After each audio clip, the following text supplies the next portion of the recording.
দেখো এখানে একটা ক্যালেন্ডারের অঙ্ক নিয়েছি।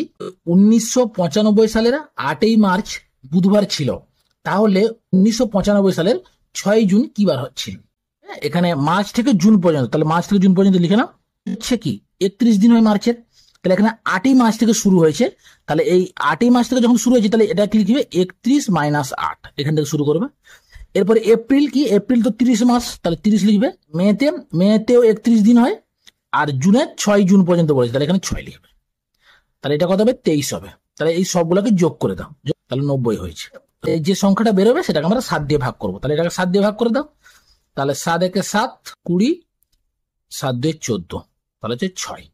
তাহলে যে ভাগশেষ 6 বেরোলো, তাহলে 1995 সালে 8ই মার্চ বুধবার ছিল, তো তাহলে বুধবারের সঙ্গে এই 6 দিন যোগ করে দাও। তাহলে বুধবারের সঙ্গে 6 দিন যোগ করলে কি হবে, মঙ্গলবার হবে। তাহলে অপশন বি হচ্ছে রাইট আনসার। এই অঙ্কটা তোমাদের হোমওয়ার্ক থাকলো, কত অ্যান্সার হবে তোমরা কমেন্ট বক্সে